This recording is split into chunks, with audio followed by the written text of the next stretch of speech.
Data file handling के last lecture में हमने टेक्स्ट फाइल से टेक्स्ट को रीड करने के लिए अवेलेबल 3 फंक्शंस में से एक फंक्शन रीड के बारे में डिस्कस किया। आज हम रीड लाइन के बारे में डिस्कस करेंगे इस लेक्चर में। तो देखते हैं रीड लाइन फंक्शन क्या कैसे काम करता है। रीड लाइन फंक्शन की खासियत है कि वो वन टाइम में, मतलब जब भी हम उसको कॉल करेंगे रीड लाइन फंक्शन को, तो हमारा फाइल पॉइंटर फाइल में जहां पर भी होगा, जिस लोकेशन पे भी, जिस पोजीशन पे भी होगा, वहां से एक लाइन, मतलब उस लाइन के एंड तक का डेटा रीड करेगा। मगर यहाँ पर हमारे पास एक ऑप्शन भी होता है कि हम उसको एन नंबर ऑफ करेक्टर्स के लिए भी यूज कर सकते हैं, जैसे रीड फंक्शन को करते हैं। तो it reads one entire line from the file starting from the current position of the file pointer. ये बात जैसे कि बोली, a new line character slash n is present at the end of read string if present in the line.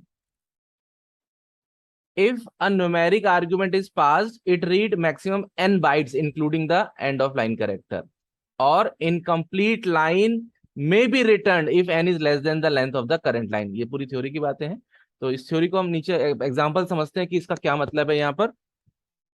तो syntax बहुत simple सा है, file object dot read line, and argument में एन पास करना चाहे तो कर सकते हैं, नहीं पास करना चाहे तो वो पूरे पूरे कंटेंट को रीड कर लेगा। तो अब पहले हम कंटेंट को यहाँ पर पेस्ट कर लेते हैं कि क्या ओरिजिनल कंटेंट है हमारा। उसके बाद एग्जांपल्स को समझते हैं। ओरिजिनल कंटेंट के बारे में बात कर चुके हैं कि फाइल में ये डेटा रिटर्न है। फाइल जब हमारी ओपन होगी, तो हमारा फाइल पॉइंटर जो होगा वो 0th बाइट पे होगा, जैसा कि हम लोग हमेशा डिस्कस करते हैं, वो यहाँ पर होगा। अगर मैं ऐसा लिखता हूं, एफ फाइल ओपन करता हूं, पहले F equals to open msg.txt r, file open हो जाएगी रीड मोड में। S equals to F dot read, F file object है और हमने रीड लाइन फंक्शन कॉल किया है, read line. This will read the content starting from the current position of the pointer till the end of the line. End of the line में slash N new line character होगा यहाँ पर, इसका ध्यान रखना है। तो स्लैश एन भी रीड हो जाएगा और बस वहीं पर रुक जाएगा, रीडिंग का प्रोसेस वहीं पर रुक जाएगा। तो अगर हम एस को प्रिंट कराते हैं तो ऐसा कुछ आउटपुट आएगा, वेलकम टू कंप्यूटर एकेडमी, और एक ब्लैंक लाइन भी आएगी। ये जो मैंने लाइन ड्रॉ कर रखी है, ये ब्लैंक लाइन शो करने के लिए, लाइन ऐसी कोई ड्रॉ होकर नहीं आएगी आउटपुट में। मतलब हमारा जो प्रॉम्प्ट होता है उसमें और वेलकम टू कंप्यूटर एकेडमी में बीच में 1 लाइन का गैप होगा, क्योंकि वो स्लैश एन की वजह से कर्सर नीचे आया है और उसके बाद प्रॉम्प्ट आएगा। तो रीड लाइन से हम वन टाइम में एक लाइन मैक्सिमम रीड कर सकते हैं, मगर इसके साथ एक ऑप्शन भी है कि हम उसको ये भी कह सकते हैं कि इतना रीड करो। उस एग्जांपल को देखने से पहले एक और एग्जांपल। फाइल को ओपन किया, फाइल ओपन किया तो हमारा पॉइंटर यहां पर है, s equals to F dot read line. तो एक लाइन रीड हुई including the new line character, और वो एस में स्टोर हो गया। तो इतना रीड होने के बाद हमारा जो ये फाइल पॉइंटर था ये मूव करके यहां से यहां पर आ गया, इस जगह पर आ गया। और अगर मैं दोबारा से रीड लाइन स्टेटमेंट लिखता हूं तो वो अब यहां से and of the line including the new line character read कर लेगा और वो कंटेंट वो टी में स्टोर करा देगा। मैं एस को और टी को प्रिंट करता हूं तो एस प्रिंट होगा, न्यू लाइन करेक्टर प्रिंट होगा जिससे कि एक ब्लैंक लाइन आएगी। फिर टी को प्रिंट कराता हूं तो टी का कंटेंट प्रिंट होगा और न्यू लाइन करेक्टर प्रिंट होगा जिसकी वजह से ब्लैंक लाइन आएगी। प्रॉम्प्ट इसके नीचे आएगा। तो ये बात आपको याद पहले से भी बताई गई है और अभी फिर से मैं बोल रहा हूँ कि जब हम कुछ कंटेंट रीड करते हैं तो अगर हम तो हमारा जो फाइल पॉइंटर है वो एक पोजीशन पे जहां तक हमने रीड किया है वहां जाके रुक जाता है, और अगर हम आगे रीड करने की कोशिश करते हैं तो जहां पर रुका होता है वहीं से आगे वो रीड करता है कंटेंट को। आगे एन वैल्यू पास करने वाली बात को देख लेते हैं। यहां पर थोड़ा सा हमें ध्यान रखना होगा कुछ बातों का। अगर मैंने पहले सेकंड ये वाला एग्जांपल देखते हैं, नीचे वाला, f equals to open msg.txt r, file open कर ली। एस, फाइल ओपन करी तो फाइल पॉइंटर यहाँ पर है, s equals to F dot read line 10, it will read the 10 characters, first 10 characters from the current position W है, तो यहां से 10 करेक्टर्स की अगर बात करें तो 1 2 3 4 5 6 7 8 9 10, ये 10 करेक्टर्स हुए। तो इसका आउटपुट अगर हम सामने देखें तो हमें वेलकम टू, और ध्यान रखेंगे इसके बाद कर्सर हमारा यहां पर पहुंच चुका होगा। तो रीड लाइन फंक्शन में दो बातें हैं, मतलब या तो पूरी लाइन रीड कर लो या फिर एन नंबर ऑफ कैरेक्टर भी रीड कर सकते हैं, मगर n number of characters read करते समय ये ट्विस्ट है और इंपॉर्टेंट बात है कि n number of characters read करते समय वो वन लाइन से ज्यादा एक बार में रीड नहीं कर सकता। That's the important thing. क्या मतलब है इस बात का, देखते हैं। फाइल ओपन करी, s equals to F dot read line 50 characters read करने के लिए बोला, मगर किससे बोला, रीड लाइन फंक्शन से। अगर ये रीड लाइन की वजह रीड फंक्शन होता तो ये 50 कैरेक्टर आप एग्जांपल ऊपर देख चुके हैं पाइथो तक वो रीड कर लेता, मगर ये रीड लाइन है, इसमें 50 कैरेक्टर्स के साथ साथ आपने ये बोला कि 50 कैरेक्टर्स रीड करो, मगर उसकी एक अपनी लिमिटेशन है, और वो लिमिटेशन है कि वो लाइन से ज्यादा रीड नहीं कर सकता। फाइल ओपन होने पर हमारा फाइल पॉइंटर यहां रहा होगा, वो 50 कैरेक्टर्स काउंट करेगा, तो 1 2 3 4 5 6 7 8 9 10 11 12 13 14 15 16 17 18 19 20 21 22 23 24 25 26 27 28 29, बस अब वो 50 तक की काउंटिंग नहीं करे। क्यों? क्योंकि यहां पर slash N, new line character slash N आ गया, तो अब वो 50 करेक्टर्स रीड नहीं कर सकता। यही इंपॉर्टेंट बात है कि रीड लाइन फंक्शन या तो एक मैक्सिमम एक ही लाइन रीड कर सकता है, आप एक लाइन से कम तो रीड करवा सकते हैं, एक लाइन से ज्यादा रीड नहीं करा सकते एक बार में। अगर आपने ज्यादा की वैल्यू दी भी तब भी वो एक लाइन कंप्लीट होने पर रुक जाएगा। तो ये इंपॉर्टेंट ट्विस्ट है इसका, जिसको हमेशा ध्यान रखना है। आउटपुट्स वगैरह में रीड लाइन का यूज प्रोग्रामिंग में कम होता है, क्योंकि हमारे पास उससे अच्छा एक ऑप्शन है, जब आगे पढ़ेंगे, मगर आउटपुट वगैरह या सिंगल लाइन के statement, fill in the blank वगैरह टाइप के क्वेश्चन में इसका यूज होता है। और आउटपुट में इस बात का ध्यान रखना है कि 50 लिखने पर भी ऐसा आउटपुट 50 कैरेक्टर्स का नहीं आएगा रीड लाइन के साथ। यही रीड फंक्शन होता वो कर लेता, और रीड लाइन के साथ हमेशा न्यू लाइन करेक्टर आता रहेगा। अगर एंड में अवेलेबल, एंड में है न्यू लाइन करेक्टर, लास्ट में है अगर, तो मान लीजिए अगर हमारा कंटेंट सिर्फ इतना ही होता, कितना होता, इतना, इस पोर्शन को हटा दें,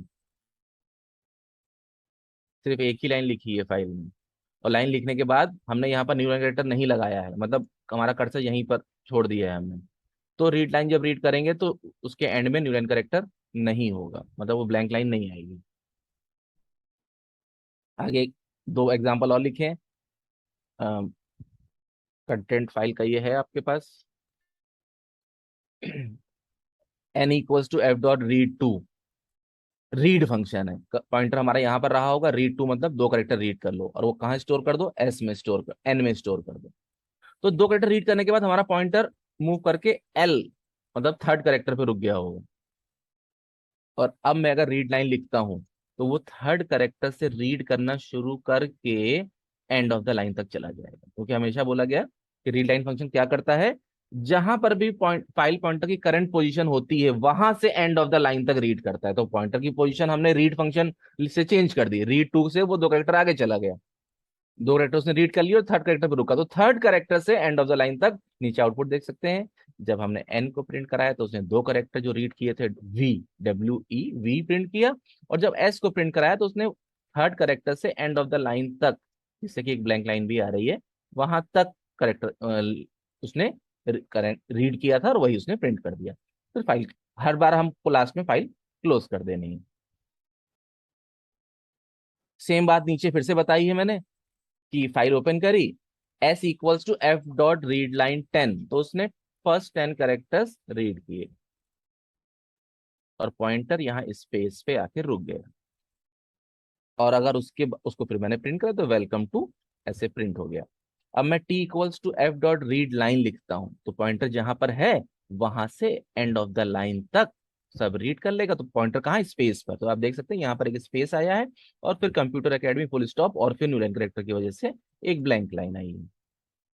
तो ये रीड लाइन फंक्शन का हमारा वर्क है, ये इस तरह से वर्क करेगा। फिर से एक बार समराइज कर दे रहा हूँ। मैक्सिमम वन लाइन रीड कर सकता है वन टाइम में। कहां से शुरू, कहां से करेगा, जहां पर भी हमारा करंट पॉइंटर, फाइल पॉइंटर की पोजीशन होगी। मतलब फाइल ओपन करते ही रीड करेंगे तो स्टार्टिंग ऑफ द फाइल से, क्योंकि रीड मोड में, आर मोड में फाइल ओपन करने पर हमारा जो फाइल पॉइंटर होता है वो 0th बाइट पे, मतलब स्टार्टिंग ऑफ द फाइल पे होता है। तो वहां से एंड ऑफ द फाइल तक रीड कर लेगा वो। मगर हम पूरी लाइन रीड ना करा के उसको नंबर ऑफ करेक्टर्स भी बता सकते हैं कि इतने करेक्टर रीड करो। और वो करेक्टर्स अगर पूरी फर्स्ट लाइन की लेंथ से कम है तो वो थोड़ा पोर्शन रीड करके भी रुक सकता है। मगर जैसे कि यहाँ 10 था, मगर आपने एक लाइन में जो फर्स्ट लाइन की लेंथ है, जैसे इस लाइन की लाइन 28 है, तो आपने अगर उससे ज्यादा करेक्टर्स रीड करने के लिए बोला तो वो नहीं करेगा। वो फर्स्ट लाइन में जितना रीड कर पाएगा उतना रीड करके रुक जाएगा। ये हमारा रीड लाइन फंक्शन था। कुछ प्रोग्रामिंग देखते हैं उसके नीचे।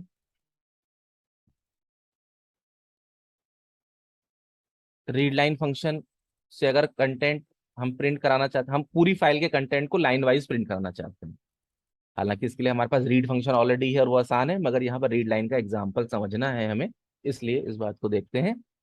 फाइल ओपन करी, इनफाइनाइट लूप बात कर चुके हैं। इनफाइनाइट लूप की पहले वाइल ट्रू, मतलब ये लूप कभी नहीं रुकेगा, इसलिए इसके अंदर एक ब्रेक लगाया है। जब ब्रेक स्टेटमेंट, जब ये कंडीशन ट्रू होगी तो ब्रेक होगा और ये तब लूप रुकेगा, टर्मिनेट होगा। फाइल का कंटेंट यहाँ कॉपी कर लेते हैं। ये फाइल का कंटेंट है, s equals to F dot read line. इससे एक लाइन रीड होगी including the new line character slash n के साथ। हमने चेक किया जो लाइन रीड हुई क्या उसकी लेंथ 0 है, तो उसकी लेंथ 0 तो है नहीं, उसकी लेंथ तो 28 है। तो हमने कहा print s dot strip slash n. Strip function आपको याद होगा, जो कि लीडिंग एंड ट्रेलिंग करेक्टर्स जो भी हम करेक्टर बताते हैं वो उनको रिमूव कर देता है। तो वो एक्चुअली में क्या करेगा, जो एस में डेटा आया, एस में क्या डेटा आया, ये पूरी लाइन आई इंक्लूडिंग न्यू लाइन करेक्टर, हमने उसको स्ट्रिप कर दिया, मतलब एन को हटा दिया। और फिर उस लाइन को प्रिंट करने के लिए प्रिंट का बोला जब हमने, तो वेलकम टू कंप्यूटर अकेडमी आया। उसके बाद ब्लैंक लाइन नहीं आई। स्ट्रिप नहीं करेंगे, मैंने नीचे उसका बारे में बता रखा है, वो भी अभी देखते हैं। उसके बाद फाइल पॉइंटर हमारा इस वाले डब्ल्यू पे आ जाएगा, सेकंड लाइन के फर्स्ट करेक्टर पे। फिर हम ऊपर गए, इनफाइनाइट लूप है, फिर से हमने एक लाइन रीड करी, तो उसने we are studying Python and is it fun, we are learning including slash n, मतलब न्यूमरेटर रीड कर लिया। उसकी लेंथ भी 0 नहीं है, उसको भी प्रिंट कर दिया। फिर ऐसे ही नेक्स्ट लाइन, फिर ऐसे ही नेक्स्ट लाइन, फिर नेक्स्ट लाइन, यहाँ पर एक ब्लैंक लाइन थी। उसके बाद जब लास्ट में ये ऊपर जाएगा, इनफाइनाइट लूप है तो वो कंडीशन ट्रू है, वहां ट्रू ही लिखा हुआ है। एक लाइन रीड करेगा तो यहाँ कुछ रीड करने के लिए है ही नहीं, यहाँ पर कुछ रीड करने के लिए है ही नहीं। तो आपको ये बात रीड फंक्शन में बताई गई थी और रीड लाइन के साथ भी वो एप्लीकेबल है कि जब हम रीडिंग करते हैं किसी भी फाइल से, टेक्स्ट फाइल से, और रीड करने के लिए कुछ नहीं होता, मतलब फाइल का एंड हो चुका होता है एंड, जिसे बोलते हैं end of file, character encounter हो जाता है, तो वो नल स्ट्रिंग रीड करता है। तो सबसे लास्ट में जब ये सारी लाइंस रीड हो जाएंगी तो लास्ट में जब हम रीड करने की कोशिश करेंगे तो वो एरर नहीं शो करेगा, एस में नल स्ट्रिंग आ जाएगी। नल स्ट्रिंग मतलब ब्लैंक, उसकी लेंथ होगी 0, कंडीशन ट्रू हो जाएगी, ब्रेक स्टेटमेंट से वो लूप से बाहर आ जाएगा और फाइल को क्लोज कर देगा। ये रीड लाइन फंक्शन से लाइन वाइज रीडिंग। मगर हम इसमें जो कंटेंट को प्रिंट करा रहे हैं, हम चाहते हैं उसमें बीच में लाइंस ना आए। नीचे देखिएगा ध्यान से, अगर मैं इसमें खाली एस लिखता हूं, मतलब स्ट्रिप एन हटा देता हूं, तो उसका आउटपुट कुछ इस तरह का होगा, ध्यान दीजिएगा, इस तरह का। एक लाइन प्रिंट करेगा, स्लैश एन को भी प्रिंट करेगा, इसलिए बीच में एक ब्लैंक लाइन आएगी। फिर नेक्स्ट लाइन रीड करेगा और उसको प्रिंट करेगा, उसमें स्लैश एन होगा तो फिर से उसमें एक ब्लैंक लाइन आएगी। मतलब हर लाइन, हर टू लाइंस के बीच में एक ब्लैंक लाइन आएगी अगर मैंने स्ट्रिप नहीं लगाया तो। और स्ट्रिप लगा दिया तो वो कंटेंट को विदाउट एनी गैप प्रिंट करता चला जाएगा। ये हमारी चॉइस होती है हम उसको कैसा प्रिंट कराना चाह रहे हैं।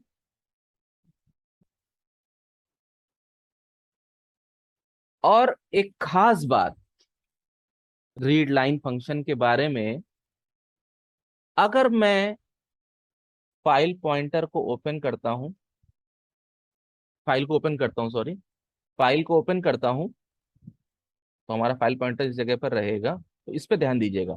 For I in F, F हमारा फाइल ऑब्जेक्ट है जिसने इस फाइल को ओपन कर रखा है। अगर मैं फॉर आई इन एफ लिखता हूं तो इसमें ऑटोमेटिकली इस फाइल का लाइन वाइज कंटेंट इस आई वेरिएबल में वन बाय वन आता जाएगा।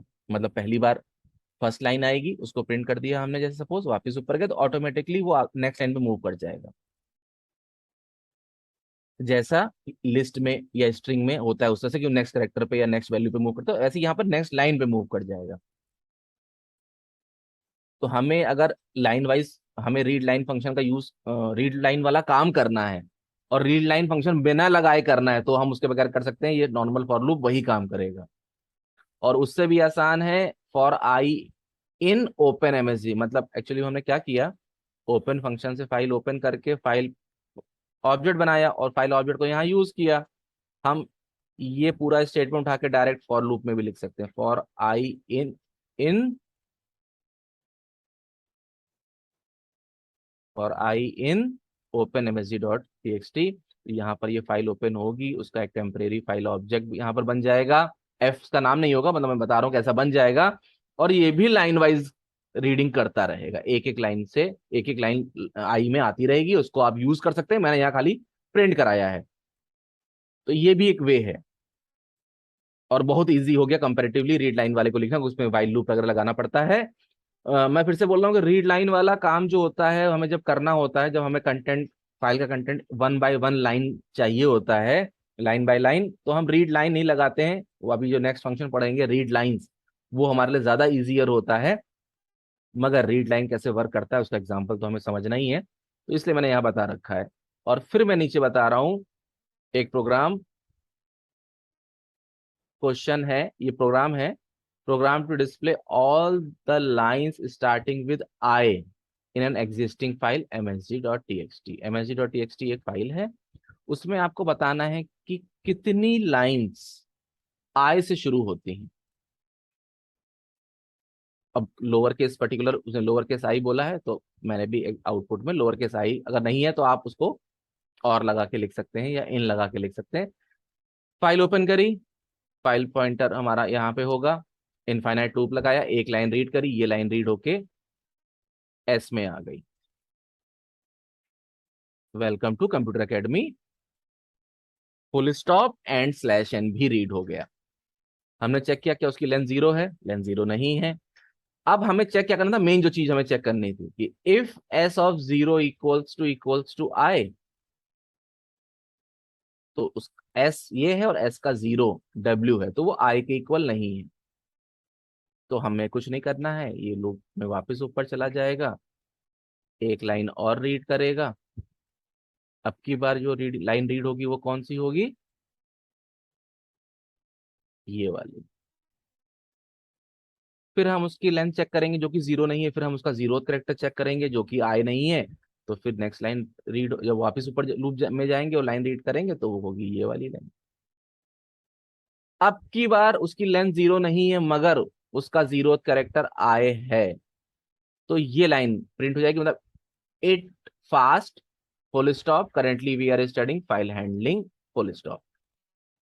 फिर वापस ऊपर जाएगा, ये वाली लाइन रीड करेगा, इसकी लेंथ जीरो नहीं है मगर इसका जीरो करेक्टर भी लोअर केस आई नहीं है, इसलिए ये लाइन भी प्रिंट नहीं होगी। वापस ऊपर जाएगा, एक ब्लैंक लाइन रीड होगी और फिर वापस ऊपर जाएगा। और फिर जब ये वाली लाइन रीड करने की बारी आएगी तो यहाँ तो कुछ कंटेंट है ही नहीं, तो उसकी लेंथ जीरो निकलेगी, ब्रेक से बाहर चला जाएगा, फाइल क्लोज हो जाएगी। तो ये लाइन रीड करने का तरीका था। Line line by line read करके उसके फर्स्ट करेक्टर की वैल्यू आई है कि नहीं, मतलब लाइन स्टार्टिंग विद आई है कि नहीं है। स्टार्टिंग विद का मतलब उसका जो भी कंटेंट रीड हुआ है उसका जीरोथ करेक्टर आई होना चाहिए। अगर दोनों तरह का आई बोला गया होता तो हम यहीं पर और S of zero equals to I लिख देते, मतलब अपर केस आई लिख देते। या आपको पता है इसका एक और तरीका भी होता है, डबल इक्वल्स टू लगाने की जरूरत नहीं है, S of zero in I I. S of zero की वैल्यू आई या आई में से कुछ भी, lower case upper case I में से कुछ भी होगी, तो वो उसको ट्रू मान लेगा। फिलहाल मैं इसको अपने ओरिजिनल फॉर्म में कन्वर्ट कर देता हूँ, चेंज कर दे रहा हूँ। ये हमारी रीड लाइन फंक्शंस की फंक्शनैलिटी थी। लास्ट में फिर समराइज कर दे रहा हूँ कि read line function one time में वन लाइन रीड करता है। वन लाइन का मतलब जब वो slash n end of line से इनकाउंटर करता है, रीड करते करते जब उसको एंड ऑफ लाइन मिलता है तो वो वहीं पर रीडिंग अपनी स्टॉप कर देता है। मगर रीडिंग स्टार्ट कहाँ से करता है? अपनी current position of file pointer से रीडिंग स्टार्ट करता है। इसके साथ एक ऑप्शन भी होता है, हम उससे एन नंबर ऑफ करेक्टर भी रीड करा सकते हैं। अगर हम उसको आर्ग्यूमेंट में पास कर दें कि 5 करेक्टर्स रीड करो, 2 करेक्टर्स रीड करो, तो वो उतने भी, मतलब पूरी लाइन रीड करने के बजाय उतने भी करेक्टर्स रीड करके रुक सकता है।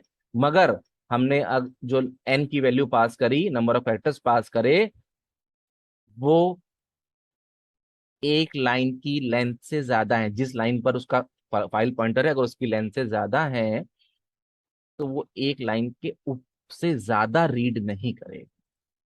जब करेक्टर ज्यादा है तो वो कम रीड करके रुक जाएगा। और रीड करते समय अगर यूएफ एंड ऑफ फाइल आ जाता है, मतलब रीड करने के लिए कुछ नहीं मिलता, तो वो जो स्ट्रिंग रीड करके रिटर्न करेगा वो नल स्ट्रिंग होगी, एरर नहीं शो करेगा, एरर नहीं शो करेगा। ये हमारा रीड लाइन फंक्शन था। आउटपुट वगैरह के क्वेश्चन में ज्यादा इंपॉर्टेंट है, फिल इन द ब्लैंक में इंपॉर्टेंट है, प्रोग्रामिंग में थोड़ा लेसर यूज है इसका। That's the end of read line function.